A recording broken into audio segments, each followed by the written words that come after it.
El tema de nuestro mensaje se titula El Nuevo Nacimiento.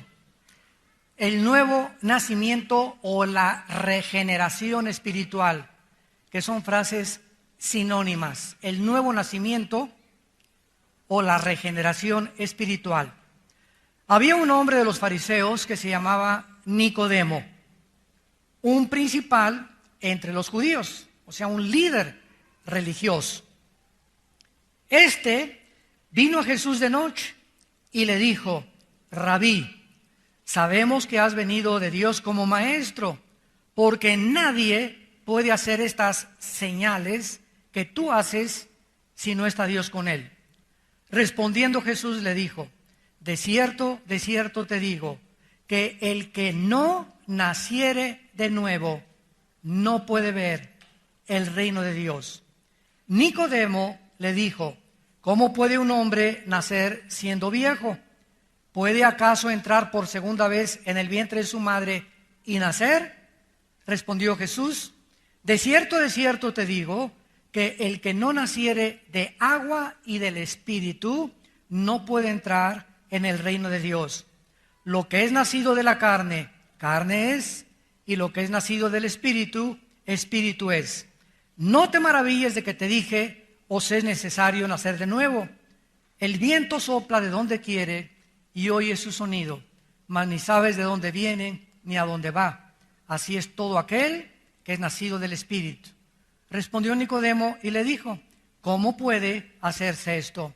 Respondió Jesús y le dijo: ¿eres tú maestro de Israel y no sabes esto? De cierto te digo, que lo que sabemos hablamos, y lo que hemos visto testificamos, y no recibí nuestro testimonio.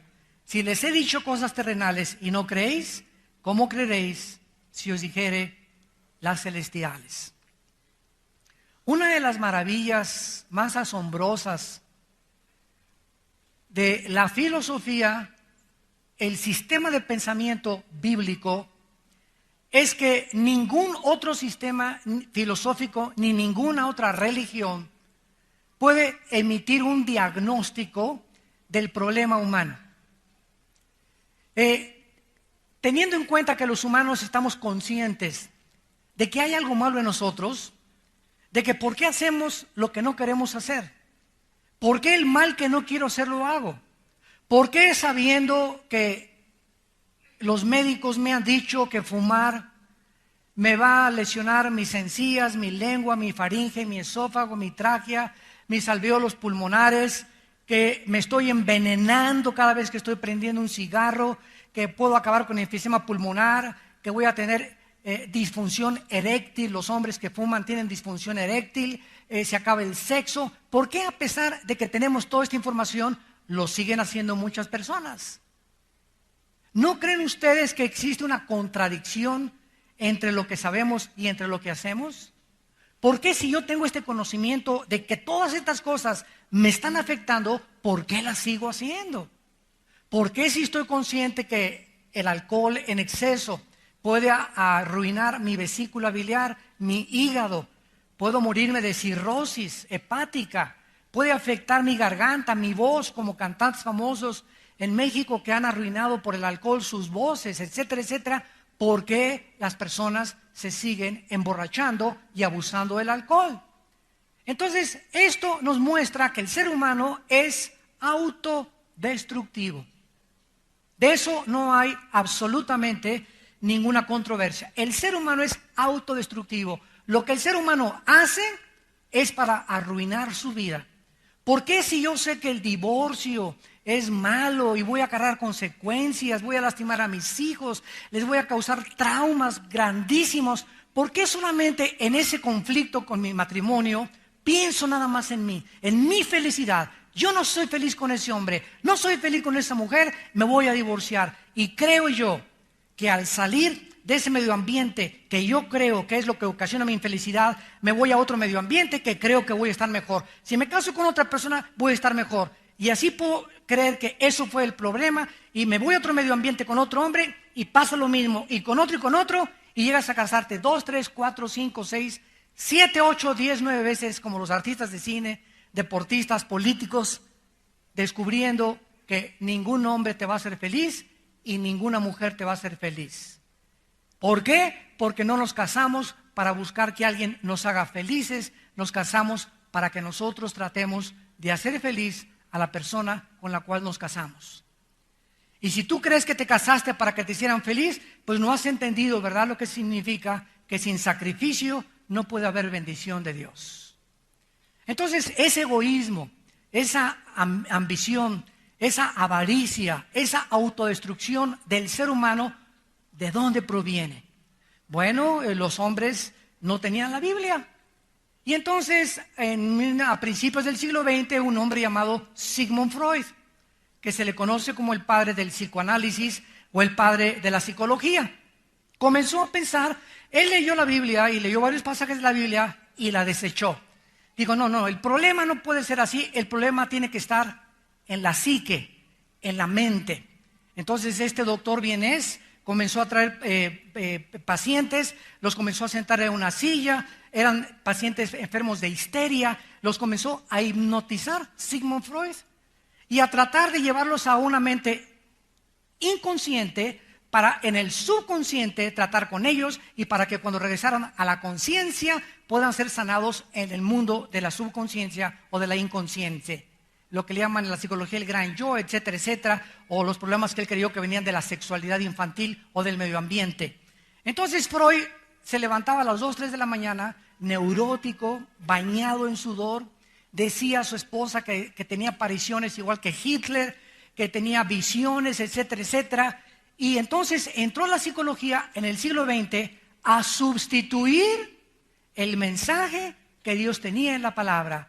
Vamos a tratar de solucionar una persona que es neurótica, maníaca, depresiva, esquizofrénica, psicótica a través de un psicoanálisis. Vamos a analizarla mentalmente y entonces llegas con el psicólogo, el psiquiatra. ¿Y qué te pasa? Pues mira, mi infancia, mi mamá le decían la leona de Lerma, mi papá el tigre de Santa Julia.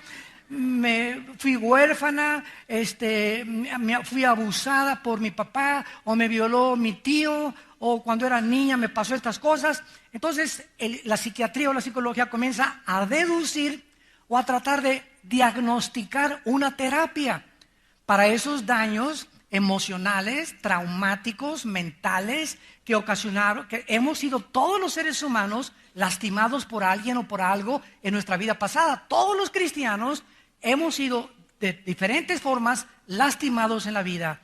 Desilusiones, traiciones, persecución, divorcios, rechazo. Entonces venimos lastimados a la cruz.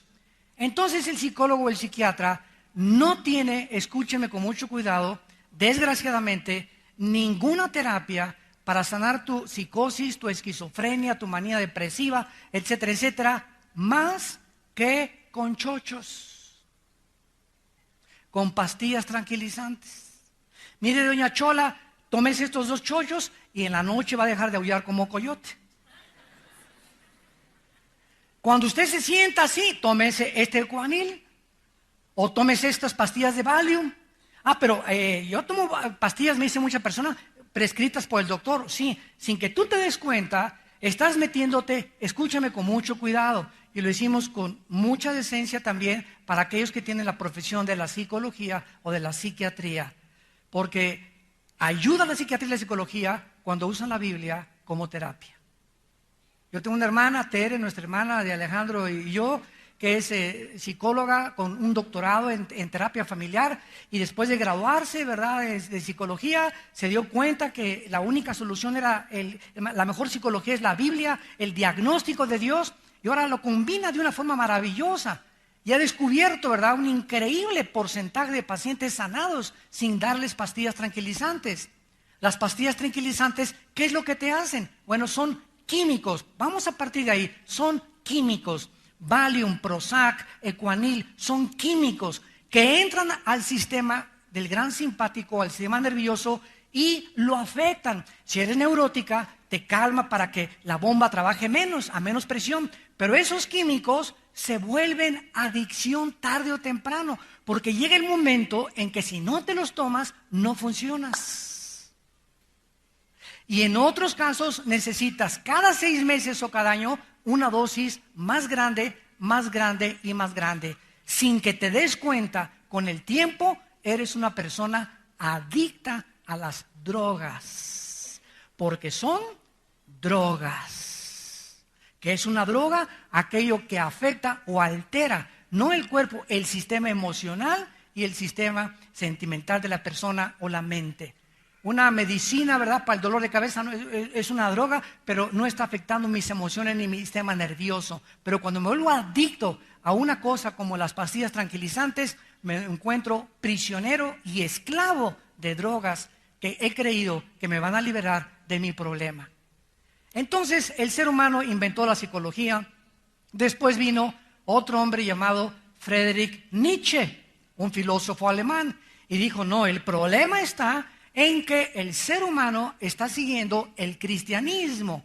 Ese hombre que se llama Jesucristo dijo que teníamos que ser humildes y mansos, y yo digo lo contrario. El hombre no puede ser humilde y manso en el mundo que vive. Dijo Friedrich Nietzsche, el filósofo alemán ateo, que dijo que Dios estaba muerto. El hombre tiene que ser, para vencer, tiene que imponerse sobre los demás y podemos crear una super raza.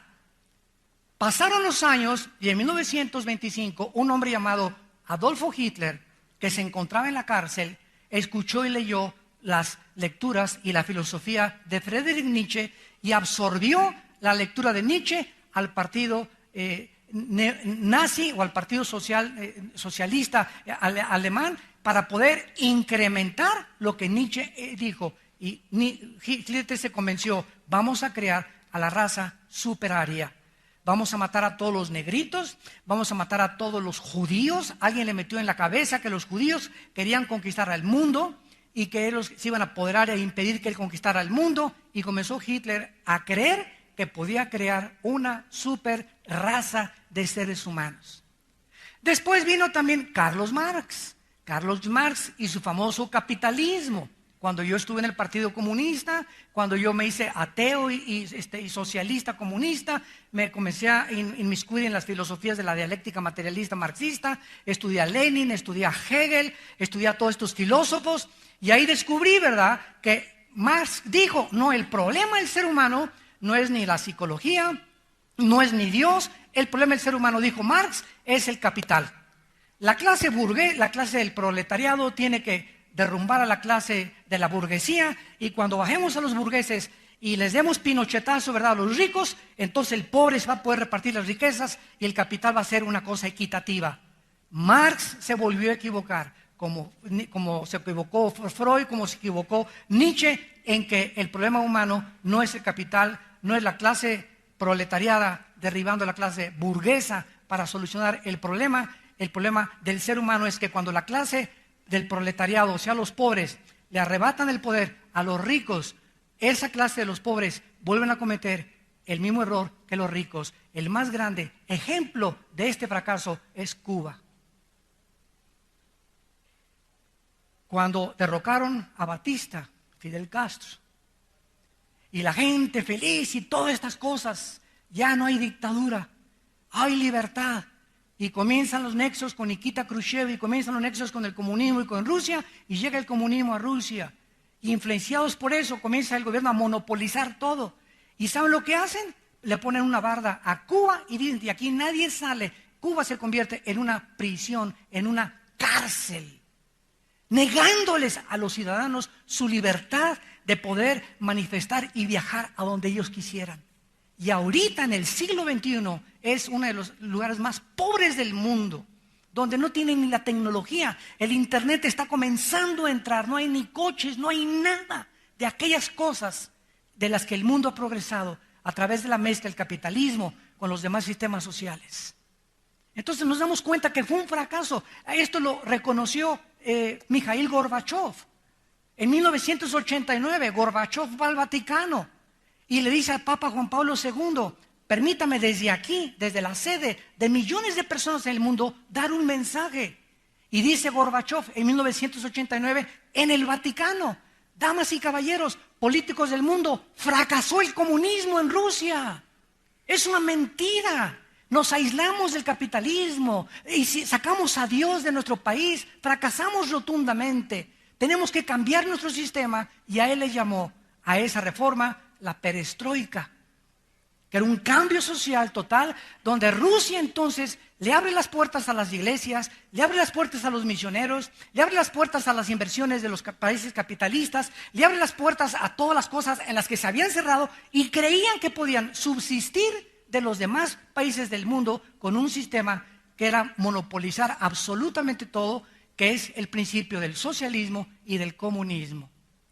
Entonces, todos los sistemas han fracasado. Después viene Jean-Paul Sartre, filósofo de Francia, 1960 al 69 más o menos. Y dice, el problema no es Freud, el problema no es Nietzsche, el problema no es el capital, el problema es el medio ambiente. Y lo bautizan a Sartre como el padre del existencialismo.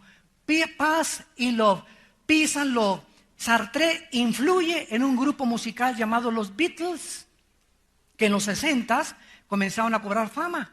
Y los Beatles comienzan a cantar una canción, Only need is love, only need is love. Lo único que necesitas es amor. Entonces, ¿saben lo que hace la filosofía de Sartre, que era un ateo también? Crea la liberación sexual. Y entonces comienzan las comunas en los 60s, todos los que vivimos en aquella época, a juntarse 4 muchachas con 10 muchachos y comienzan a hacer niños en las comunidades, en los conciertos que hacían, sin saber ni quién era el papá. ¿Por qué? Porque todo lo que necesitamos es amor, todo lo que se necesita en el mundo es amor. Muera la guerra, peace and love. ¿Sabes una cosa, John Lennon? ¿Sabes una cosa, Sartre? No somos querubines ni estamos en el milenio. No se puede decir solamente es amor. Necesitamos policía, necesitamos cárceles, necesitamos soldados, necesitamos luchar contra el pecado. Hay una maldad en el mundo que lindo suena, solamente el amor. Ahí sí nada más el amor. Alicia en el País de las Maravillas. Ni Pinocho creía eso. Y así vemos nosotros como a través de la historia, analizando brevemente los diversos movimientos socialistas, políticos, socioeconómicos, etcétera, etcétera, el mundo ha fracasado. Y el mensaje de la Biblia es que el ser humano tiene algo dentro de él que se llama, no es el medio ambiente, no es la sexualidad, no es el capital, no es la cuestión mental y emocional. El problema del ser humano, la Biblia lo cataloga con una sola palabra que se llama pecado. Pecado. Vamos a Génesis capítulo 1. Y veamos rápidamente desde el inicio de la creación, no el diagnóstico de estos hombres, que fueron hombres, ni Nietzsche, ni Sartre, ni Freud, ni Marx, ni Hitler, ni nadie, ninguno de ellos ha sido Dios. Ninguno de ellos se puede comparar con Jesucristo, porque a eso vino Jesucristo hace 2000 años, a bajar del cielo y decirnos cuál era el problema y la necesidad intrínseca para que el ser humano pudiera cambiar su forma de conducirse. En Génesis 1, versículo 26 y 27, la Biblia nos revela que Dios hizo al hombre a su imagen y semejanza. ¿Qué significa que fuimos creados a imagen y semejanza de Dios? Significa que Dios pone en el ser humano algo que no puso en los animales. Una vez estábamos, mi esposa y yo, cuando teníamos a nuestro hijo Caleb chiquito, lo llevábamos al pediatra, y siempre que lo acostaba el pediatra en la plancha para medirlo y examinarlo, nos decía el pediatra, ¿verdad? Ven aquí arriba, aquí en el coxis, en las pompas de los niños, que hay como una hendidura. Me decían, ahí teníamos la cola, me dijo. ¿Y cómo que ya teníamos la cola así? O sea, un pediatra de la más alta categoría que se pueden imaginar, con doctorados y todo. Su esposa era cristiana. Y me acuerdo cómo nos reíamos. Ahí tenía la cola. Le comencé a testificar qué cola ni qué 8 la tendría tu abuelita, pero no la mía. Entonces, no es la cola lo que nos diferencia del ser humano, ¿verdad? De los animales. No es la crin, no, nada. La Biblia es el único libro que marca la diferencia y nos revela qué es la diferencia entre los animales y nosotros, los seres humanos. Los animales fueron creados con un cuerpo físico y fueron creados con instintos, síganme con cuidado, no responsables de sus acciones. Los animales no son responsables de sus acciones. Cuando un león mata, no lo meten a la cárcel. Cuando un perro muerde, no lo meten a la cárcel, ¿verdad? Cuando una víbora muerde, es su naturaleza. Cuando un alacrán pica, es su naturaleza. Pero ellos no son responsables de la maldad, el veneno y la fiereza que ellos desarrollan.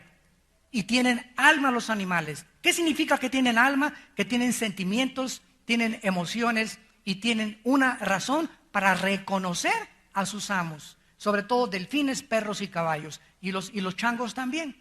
Entonces un perro se entristece, un perro mueve la cola, sabes que está contento. Son emociones producidas por el alma. Pero los animales no fueron creados con espíritu. Y la Biblia dice que Dios es, Juan 4:24, espíritu. Entonces Dios pone dentro de nosotros algo que no ponen los animales. Nos pone conciencia de que Él existe, de que hay algo que trasciende este mundo. Babilonios, sumerios, belgas, persas, romanos, griegos, todas las culturas que tú examines en la historia han enterrado a sus muertos, han adorado a algún dios. Si no tienen un dios, lo construyen. Los griegos, el dios Zeus y la diosa Afrodita y estos dioses y estatuas, y nos hemos inclinado ante el sol y ante la luna y van a las pirámides de Teotihuacán, la diosa naturaleza, cargar energía. Sabemos que algo está afuera y que hay un poder trascendental a nuestra existencia. Eso es una conciencia que hasta los ateos tienen.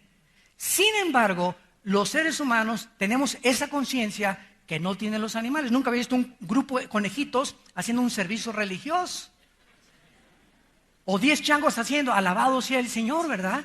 Tratando de algo allá arriba, les tengo que dar la adoración. No vemos eso, lo tenemos solamente los seres humanos. Y los seres humanos, al ser creados a imagen y semejanza de Dios, Dios pone dentro de nosotros 3 principales ingredientes que se encuentran en el Nuevo Testamento, en el libro de los Efesios, capítulo 4, y dice así. Veamos cuáles son las 3 características principales de lo que significa la imagen de Dios dentro del hombre. En primer lugar, no significa que somos dioses. Por favor, escúchenme. Hay personas que andan diciendo, ¿verdad?, que somos dioses. Los de la nueva era dicen que somos dioses. Los mormones enseñan que somos dioses en evolución. Me he decepcionado de oír hasta predicadores cristianos que dicen que somos Jehová pequeños o dioses chiquitos. Y todas estas son barbaridades, son herejías que la Biblia contradice y no enseña. El hecho que seamos creados a imagen y semejanza de Dios no significa que somos dioses, sino que tenemos los atributos que Dios tiene en su naturaleza. Y dice Efesios 4, versículo 24. Vístanse del nuevo hombre. O sea, cuando nacemos de nuevo, recibimos otra vez estas características que perdimos con el pecado en el huerto del Edén. El nuevo hombre fue creado según Dios. Vean los 3 ingredientes: justicia, santidad y verdad. Dios pone dentro de nosotros el sentido de la justicia. ¿Qué significa esto? ¿Por qué? Pregúntate, hay huelgas de enfermeras, huelgas de choferes, huelgas de bomberos, huelgas de policías, huelgas de estudiantes. Ahorita el mundo es un San Quintín. Siria, Egipto, el Medio Oriente, Sudamérica, el Asia, por todos lados protestas, movimientos antigubernamentales. El mundo entero está justicia. ¿Qué está clamando todos? Justicia. Todos clamamos por un mundo mejor. Que se acabe la corrupción, que se acabe, estamos demandando mejores formas de vivir. Este sentimiento no lo tienen los animales. Este sentido de que amamos la justicia, ¿de dónde viene? Algo chocan contra nosotros cuando un juez saca de la cárcel a un narcotraficante, o cuando matan a alguien y no lo castigan. ¿Pero por qué? Merecía que le hicieran. ¿Qué es este sentimiento que tenemos? El sentido de la justicia. Y es un sentido que se perdió con el pecado. En segundo lugar, la santidad. ¿Qué es la santidad? es la única manera de vivir feliz. Es vivir diferente a las modas, a las diversiones, a la moral del mundo. El mundo tiene una moral. Ahorita hemos llegado a un mundo donde las naciones están determinando que si la mayoría, porque la mayoría son democráticas ahorita en el mundo, si la mayoría del pueblo dice que los matrimonios gays ya es algo que debemos aceptar, los que no aceptamos como algo normal, el gobierno firma y legisla los matrimonios gays. Y al ratito viene la segunda demanda, que por favor adoptemos niños. Pues vamos a permitirles que adopten niños también, 2 mujeres y 2 hombres casados. Y al ratito que se casen con 3 hombres y con 4 mujeres. Y así nos damos cuenta que hemos perdido totalmente el rumbo, hemos perdido la brújula y estamos llamándole a lo malo bueno, a lo bueno malo. ¿Por qué? Porque no somos santos en nuestra manera de vivir. Ahora, ¿quién nos va a enseñar la santidad? Solo Dios. Porque Dios, el Dios que nos creó es un Dios santo. Y quiere que entendamos que si no vivimos conforme a sus leyes y a este manual de la vida que Él nos ha dejado, estamos fuera del camino. Y mientras tú que me escuchas estás fuera del camino, estás en offside. Ya el árbitro te está pitando ya hace 2 años. Estás descalificado. Ya no formas parte del partido. Estás fuera descalificado del juego de Dios, del juego de la vida, porque vives en pecado. Y mientras estés descalificado por Dios, nada te va a salir bien en tu vida. Nada. No, hermano, pues mire, yo no soy cristiano, pero ya tengo un negocio de 5 millones de pesos. Mira, ¿sabes una cosa? El hecho que tengas dinero, o que tengas ya mejores casas, o que tengas ya mejores puestos políticos, o que hayas llegado hasta presidente de la República, no significa que hayas alcanzado el éxito.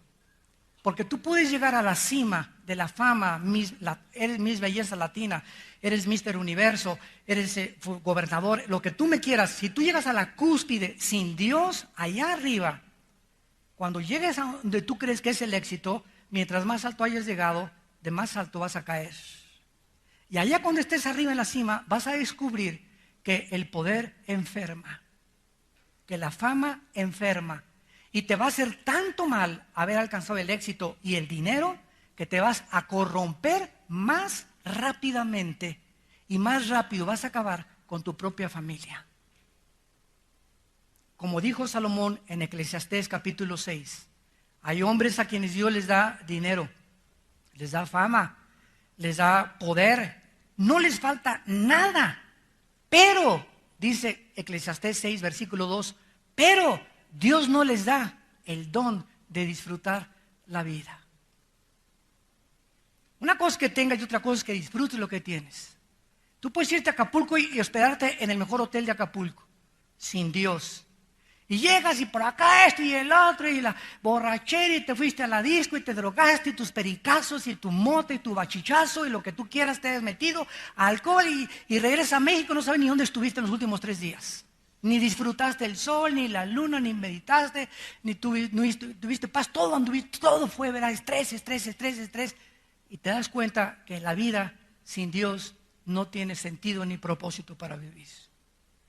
Entonces dice Dios que esta santidad la perdimos y la recobramos cuando nacemos de nuevo, cuando Él entra a nuestra vida.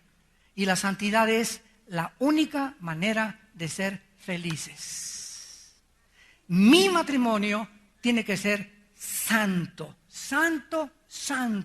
para que pueda funcionar, para que pueda prosperarme Dios, para que en mi casa pueda haber paz, para que podamos estar unidos mi esposa y yo, nuestros hijos, para que podamos progresar, para que podamos avanzar, para que mi esposa y yo cada vez nos entendamos mucho mejor. ¿Por qué? Porque es la santidad la que bendice el matrimonio. Si en mi matrimonio hay pornografía, si meto videos pornográficos a mi hogar, revistas pornográficas, si en mi matrimonio hay gritos y sombrerazos, y riñas y pleitos y antagonismo, ¿por qué? Porque no hay santidad, es simplemente la respuesta. Hay pecado en esa casa, hay pecado en ese hogar, hay pecado en ese hombre o en esa mujer. Y hasta que no entendamos que sin santidad no podemos ser bendecidos totalmente por Dios, no vamos a disfrutar de un hogar que puede ser un pedazo de cielo en la tierra mientras Cristo viene. Y finalmente, el tercer ingrediente de la imagen de Dios es la verdad. ¿Qué es la filosofía? La filosofía es el amor a los pensamientos. Filos, sabiduría; sofos, conocimiento. Conocimiento de la sabiduría o amor a la sabiduría. Filos, amor al conocimiento de la sabiduría. Entonces, todos que me escuchan aquí por la televisión también, todos, no hay un ser humano que no sea filósofo. No hay un solo hombre que no sea filósofo. ¿Qué significa esto? Que todos tenemos una manera de ver la vida. No es para mí la mota y cine aquí. Él piensa que está bien así. El otro, ¿verdad? Pues yo no creo en Dios. Bueno, es tu filosofía el ateísmo. No, Hitler es mi héroe. Es tu filosofía el Partido Nacional Socialista. El Che Guevara es lo más bueno. Es tu filosofía el Che Guevara. Todos tenemos algo que amamos en los pensamientos. Y eso que gobierna tus pensamientos forma tu psicología. Tu psicología forma tu ideología y tu ideología forma la manera en la que tú vives.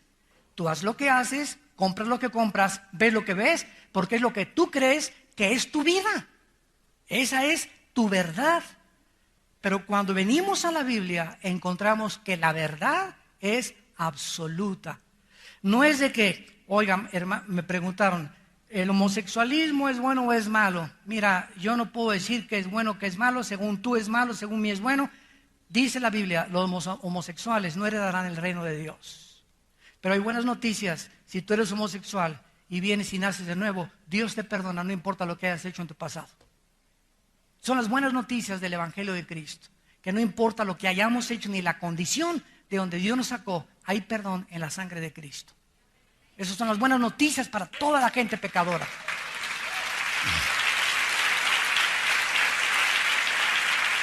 Entonces, ¿de dónde nació los filósofos? En Grecia, en el año 150 o 200 antes de Cristo, se juntaron Sócrates, Demóstenes, Platón, Aristóteles, algunos como Sócrates, que fueron los padres de la filosofía de Alejandro el Magno, de su padre Filipos, etcétera, etcétera. ¿Y qué hicieron todos estos filósofos?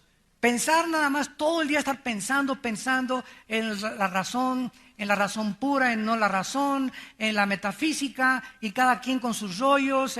Entonces la filosofía entró y permeó el Imperio Romano. El Imperio Romano lo transmitió a través de los siglos, y ahora en el siglo XX viene el mundo de los ateos, el mundo de la nueva era, el mundo de los lamas, el mundo de las filosofías orientales, de los gurús, de Walter Mercado, de los astrónomos, de los astrólogos, de los líderes religiosos, etcétera, etcétera, porque todos estamos buscando ¿qué cosa? La verdad. La verdad. Y todos los caminos donde la hemos buscado no la vamos a encontrar, porque solamente la verdad se encuentra en una sola persona en todo el universo, y se llama Jesucristo. Así es.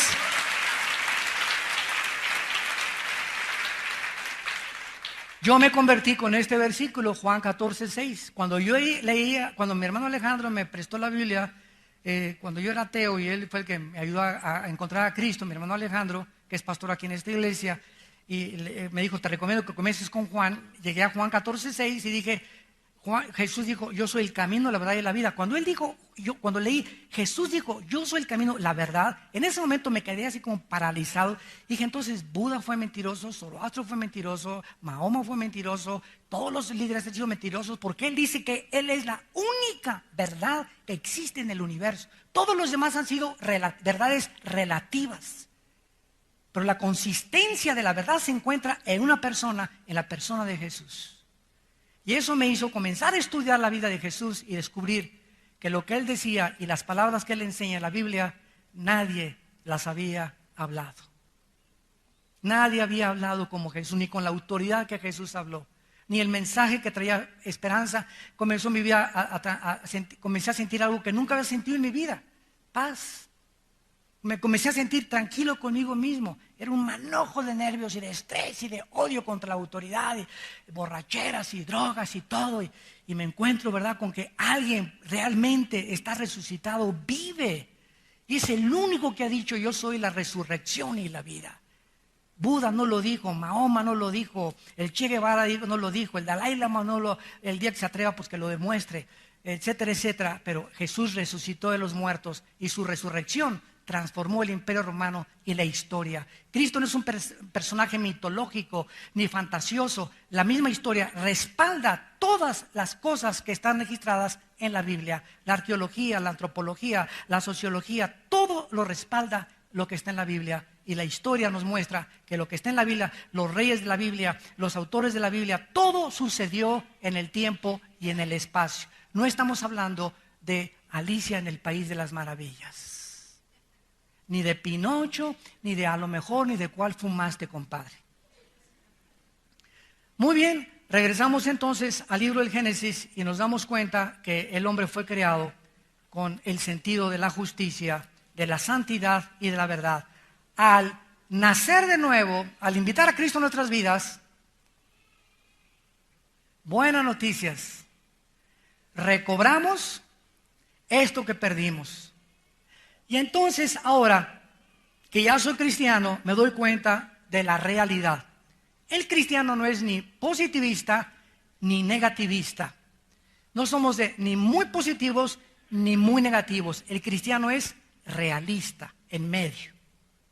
Entonces, el cristiano cobra la realidad. Vivimos en un mundo gobernado por el pecado, donde existen seres espirituales invisibles afectando la conducta de los seres humanos, cuyo príncipe y jefe se llama Lucifer o Satanás o el diablo famoso, que tiene un ejército de millones de demonios que Cristo menciona más que los ángeles.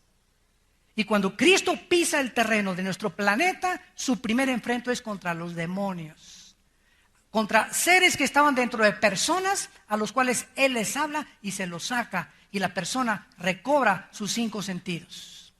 Seres espirituales, la palabra daimón significa seres inteligentes, que no tienen cuerpos y necesitan meterse en animales o en seres humanos para descansar, y pueden alterar tu manera de ver la vida, tu conducta, y te pueden llevar finalmente al suicidio. Entonces, estos seres espirituales que están obrando para que nosotros no creamos la palabra y sacarnos totalmente del camino, ¿verdad? Lo recobramos cuando sabemos que el mundo está gobernado por estos seres y que no va a haber justicia. Escúchenme muy bien, señores sociólogos y políticos que nos escuchan. Cada sexenio en cada país, este es el bueno. ¿No es verdad? No, mi partido, este es el bueno. El partido, no, este partido. Y es increíble que entre los cristianos nos peleemos, ¿verdad? Pues yo soy perredista y tú eres del PAN y del PRI, es una cosa. Los cristianos sabemos que ninguno va a poner la justicia, ninguno va a acabar con la pobreza, ninguno va a cambiar las circunstancias. Van a mejorar un poquito las cosas por un tiempo, nada más. Pero la justicia no va a prevalecer en el mundo hasta que Cristo regrese. Número 2, la pobreza no va a ser abatida hasta que Cristo regrese, y así lo profetiza la Biblia. A los pobres, dijo Jesús, siempre los tendrán entre ustedes, porque el problema no es la pobreza, es a un pobre lo haces rico, es un rico diablo. Nada más le cambias las vestimentas, se viste mejor y tiene mejor casa, pero lo diablo lo trae dentro. Y Él vino no a cambiarnos de ropa, nos vino a cambiar de corazón. Entonces no es tampoco todo presidente y todo político, se oye padrísimo, ¿verdad? Vamos a combatir la pobreza y ahora sí con la pobreza, etc. Y ninguna persona, ningún líder conquistador hasta ahorita en el siglo XXI ha terminado con eso. Es una utopía política. Pero se oye bonito, vamos a luchar contra la pobreza, creyendo que la pobreza es el problema por el cual el país está atravesando lo que está atravesando. Claro que hay muchas veces que hay mucha corrupción, claro que sí, pero el problema es el corazón humano. El pecado que existe dentro de nosotros, por lo cual hay demasiada pobreza aprovechada por la corrupción de muchas personas. Entonces, el cristiano adquiere un sentido de la justicia real. No va a haber justicia, pero vamos a luchar ahora por una justicia espiritual. Y la justicia en la cruz, Dios nos las imputa y nos llevamos justos delante de Dios. Ahora que ya soy cristiano, en segundo lugar, comienzo a ser santo en toda mi manera de vivir. Dios me dice, Armando, mira, quiero que tu matrimonio sea así. Ama a tu esposa como yo también en la iglesia. Muchachita, ven para acá. quiero que respetes a tu marido, que te sometas a él. Y si se pone al brinco, me avisas o le avisas al pastor.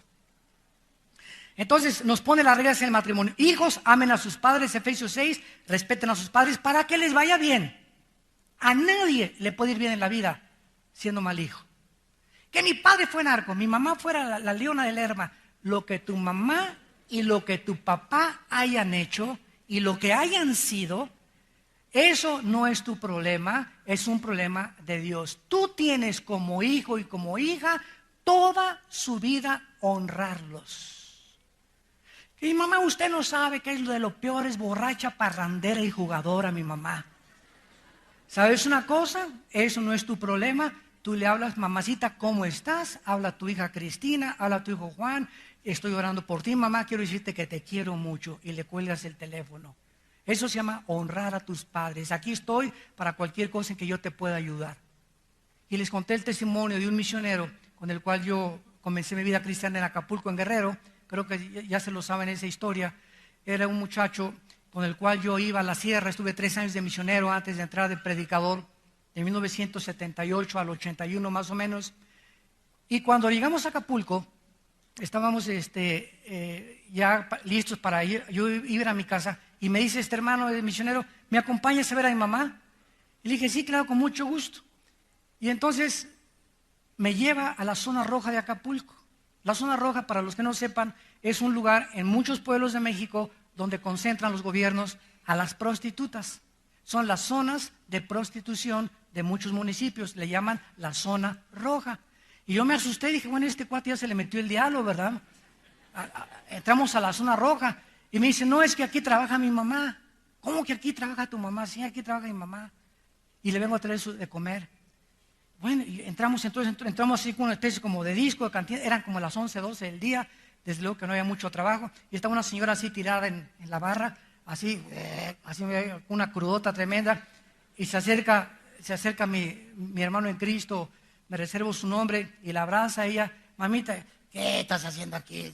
Ahí déjame la comida, quítala, dijo mamita, mira, tengo este dinero también si te sirve, oró por ella así como estaba, ¿verdad? Padre, bendícela, guárdala, toma, te quiero mucho, mamá. Sí, ya vete. Y ya nos fuimos. Y entonces cuando yo salí de ahí, me di cuenta, ¿verdad? Me abrió los ojos Dios. Y Él me dijo, Armando, tenemos que amar a nuestros padres como son. Como son. Escuchen. A los 3 años, en 1983, esta señora, mamá de este misionero, amigo mío, que me ayudó en mi vida cristiana al principio, se convierte a Jesucristo por el testimonio de su hijo. Esta mujer ahorita es misionera en Centroamérica. Misionera. Siendo ex prostituta. Y habiéndole dada mal, y cada vez que me la encuentro y voy yo a Centroamérica, me reservo también el lugar donde está, ¿verdad? Armando, ¿cómo estás? 2 veces me dijo, no puedo aguantar tanta culpa. Acuérdate que si tus pecados fueran como el carbón, ya fuiste perdonado por la sangre de Cristo, y si Dios te perdonó, no te atrevas a regresar a tu pasado. Lo que hemos sido está muerto con Cristo en la cruz. Esa es la gracia de Dios.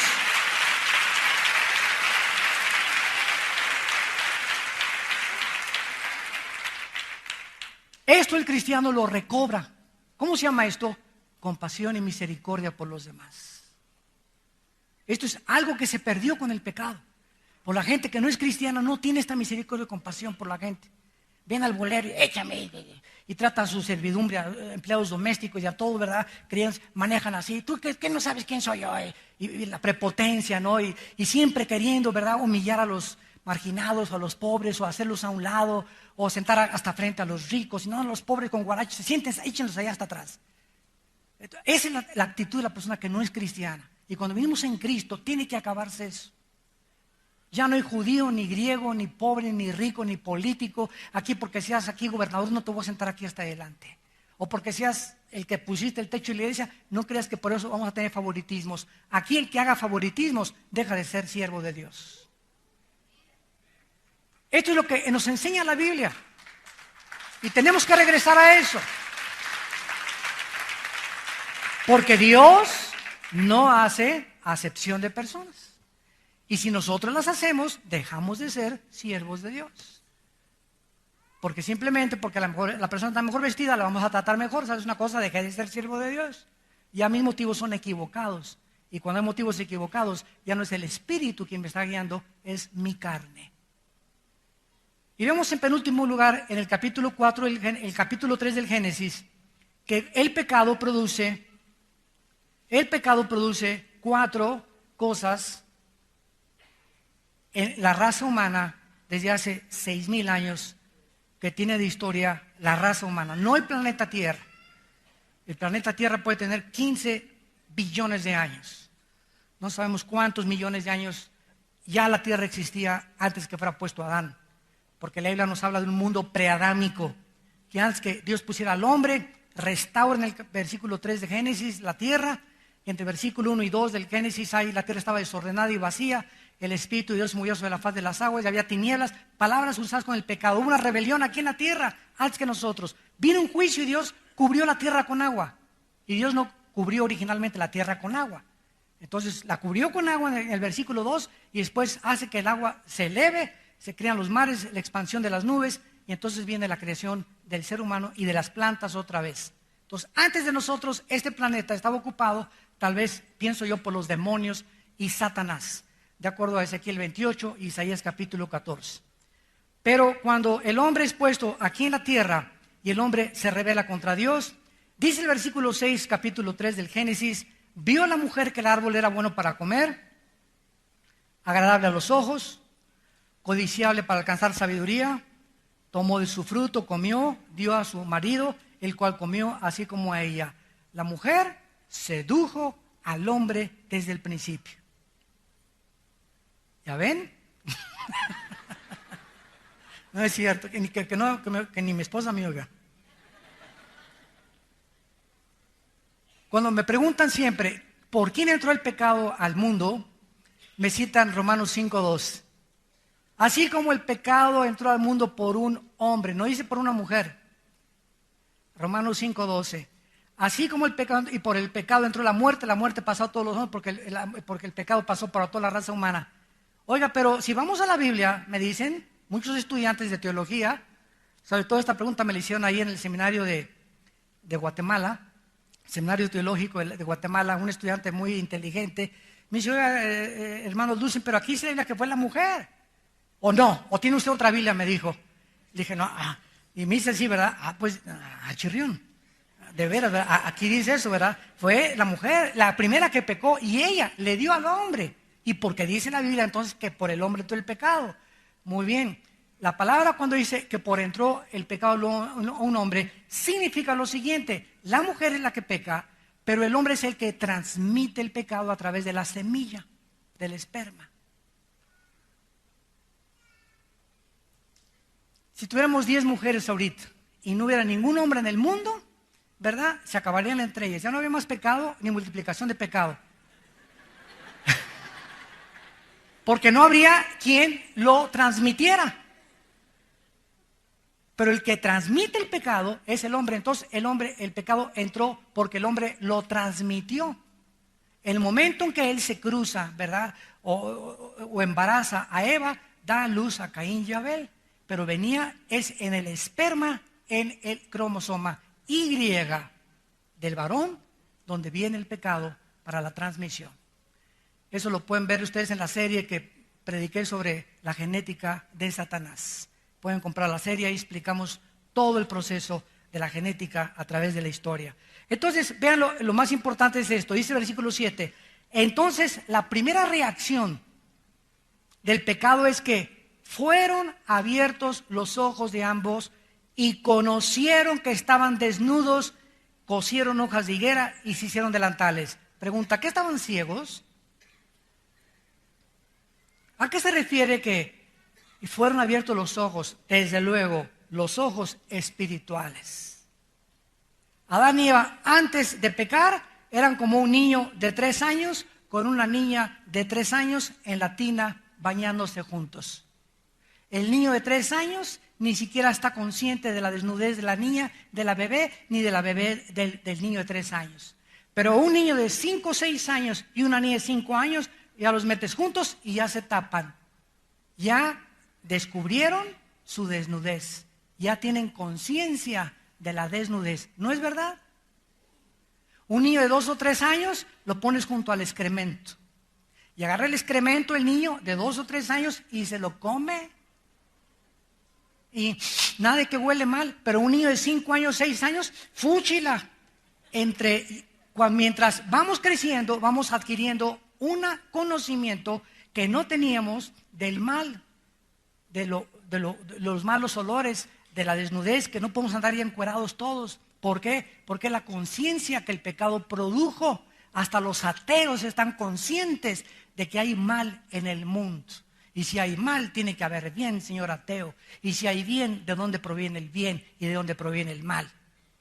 Aunque ya no vamos a entrar en silogismos ahorita.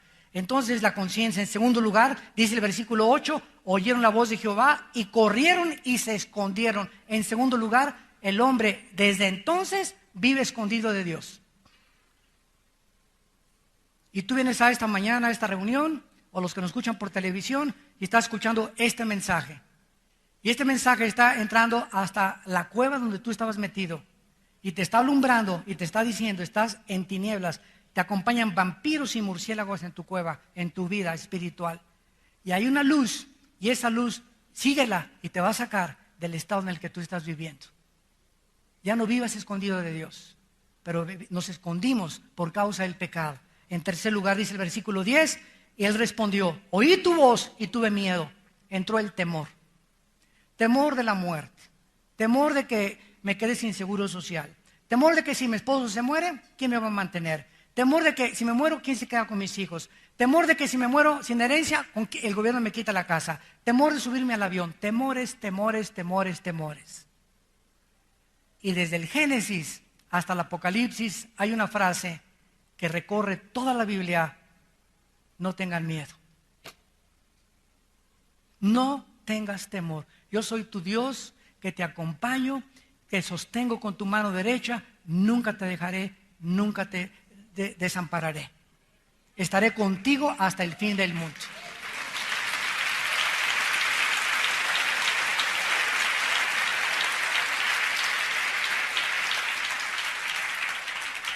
Y para terminar, Cristo viene al mundo y se encuentra al hombre más religioso de aquella época, Nicodemo.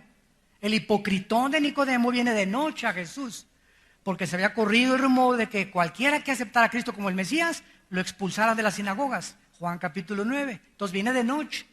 Y le dice, mira, Rabí, yo sé que vienes de Dios, y ya no lo deja hablar Cristo. Juan 3, nuestro pasaje. ¿Y qué le dice Cristo a Nicodemo? Ni tu religión, Nicodemo, ni tus buenas obras, ni tus peregrinaciones, ni los santos óleos que te echen antes de morir, ni tus viajes a la villa, ni tus ofrendas niveladoras a los santitos, nada te va a hacer que entres al reino de los cielos. Tienes que nacer de nuevo. Y ese es el mensaje del Evangelio. Tenemos que nacer porque nuestra naturaleza está corrompida desde que nacemos. Traemos el mal desde que nacemos.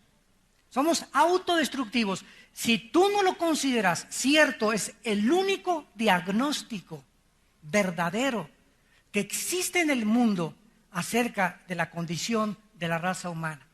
Por eso tienes que nacer de nuevo hoy que estás escuchando este mensaje. Y este nacimiento lo produce el agua, que es la palabra de Dios, y el Espíritu Santo. El Espíritu Santo usa la Biblia para que tú puedas volver a nacer y tener otra vez la justicia, la verdad y la santidad en tu vida, en tu matrimonio y en tu familia. Gracias por tu palabra, Señor. Te adoramos y te bendecimos porque eres santo, santo, santo. Y sin esta santidad no podremos jamás ver las verdades ni tener la iluminación del Espíritu Santo. Te pedimos en el nombre de Jesús que estas verdades que hemos escuchado de tu palabra hayan penetrado como una espada de dos filos lo más profundo de nuestra alma y que nos hayan dado la conciencia de que somos pecadores. que te necesitamos y que no podemos seguir luchando contra ti. En esta mañana Dios te pide que nazcas de nuevo. Necesitas un nacimiento del Espíritu. Ya no regresar al vientre de tu madre, como Nicodemo creyó equivocadamente. Esto lo enseña la reencarnación. Pero no existe la reencarnación de acuerdo a la Biblia. Cristo no estaba hablando de la carne, de regresar otra vez a nacer en un animal o transmigración del alma. Cristo estaba hablando de nacer de arriba, del cielo, por el poder y la obra de Dios. Porque a todos los que le recibieron y a todos los que en esta mañana crean en Él, Dios les dará el poder de ser llamados hijos e hijas de Dios. Vengan a la cruz, acepten el perdón de pecados que Dios nos ha dado, el diagnóstico de Dios, y sé sano y sé salvo junto con tu familia. Bendecimos en esta mañana todas las personas y les pedimos a todos ustedes que quieran nacer de nuevo, invitar a Cristo a su corazón, diciéndole estas palabras. Señor, te pido en esta mañana que produzcas dentro de mí el volver a nacer.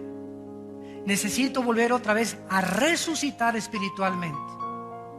Necesito ser iluminado y comprender las cosas que antes no comprendía. Perdona mis pecados, porque creo que en la cruz pagó la sangre de Cristo por ellos, y creo que a los 3 días resucitó de los muertos. Ahora que nazco de nuevo, Señor, que tu Espíritu Santo me ilumine y me haga un fiel testigo de tu muerte y resurrección. En el nombre de Jesús. Amén.